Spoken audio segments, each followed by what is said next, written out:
So I'm going to read just a couple of paragraphs from this book called the Upanishads. So I'll tell you a little bit about the background. So there's vast sort of Indian religious writing called the Vedas, and they are written about 5,000 to 2,000 BC. So that's really, really long time ago. But also it's very, very big range. So I'm sure it was written over many, many, many years, but also in India, records are kept really badly. So nobody really knows when they were written. Anyway, that's huge, huge, huge amount of writing. Nobody's read all of them. And most of them, it's not relevant to us because it's about rituals and the hymns. But some part of that, that's called the Upanishad. There's lots of different Upanishads. And Upanishads means come closer. And the Upanishads is a collection of a spiritual, Hindu spiritual, philosophical writings. I'm going to just read a little bit from this. But before I read, I just want to explain a little bit about this Hindu theology. Otherwise, this doesn't make any sense. So you may know one or two Hindu gods. So Ganesh is elephant god, who's quite most famous. Maybe you might have seen one. There's also monkey god, Hanuman. There's other animal gods as well, but also Krishna is famous god. You often depicted a blue person. He have a flute and a peacock feather in the head, and said to be really, really attractive.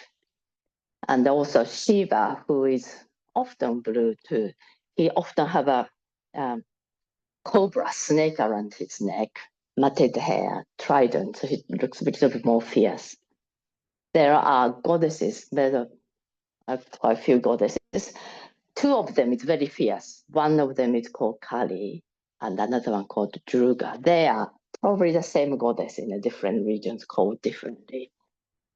They're carrying the freshly savored skull, and with the skull around the neck. So very fierce goddess. And they're also more benign, sort of a softer goddess as well. So you think there are lots of different gods in Hinduism. But actually, the people who worship this god know that they are just a manifestation of one god. There's one god, but manifest in different ways. So maybe you come from a family where the family always worship Ganesh. So that's your family deity is Ganesh, elephant god. So you worship Ganesh. But it doesn't mean that you only worship this Ganesh. You worship the whole god behind. So it manifests as Ganesh. So, and this god behind it is called the Brahman. So when we talked about this last week, I mentioned a little bit. So this God is not like a God with personality. Okay, it's more like a universal consciousness, universal energy, universal force behind everything. So behind everything there is this universal energy, and that's called the Brahma, and that's the concept of God. And so separately from that, there's concept of Atman. Atman is the soul, so which is in every person. But my soul and your soul, we think they are separate, but they are one soul. And not only that, it's one with this universal cosmic consciousness.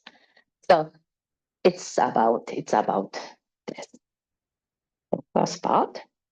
So this I'll tell you about this background. So in this family, father sent his son to go to some, like I say, boarding school to learn things. So he comes back for holiday. So father's testing his knowledge, son's knowledge.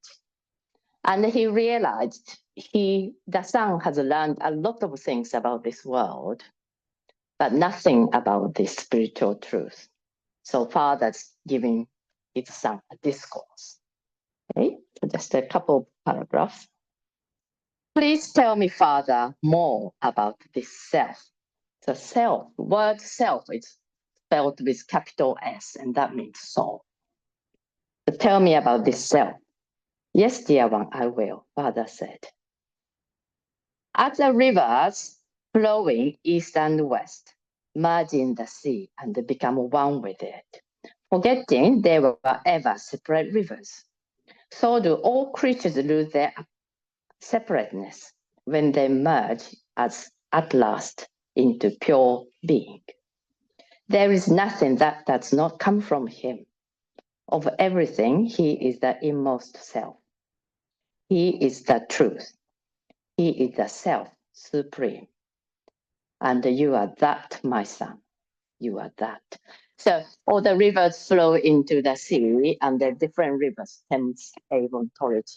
But once they merge, they become one ocean. So a bit like that, our souls, we think we are separate, but when they merge, they become one. And read more. Please, Father, tell me about this self.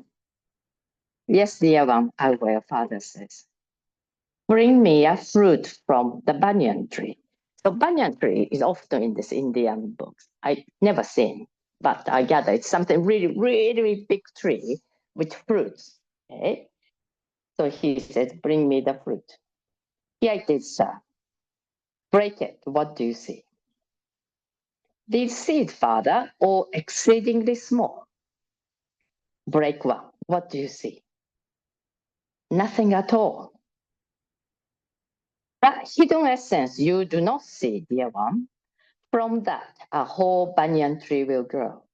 There is nothing that does not come from him. Over everything, he is the inmost self. He is the truth. He is the self supreme. You are that, son. You are that.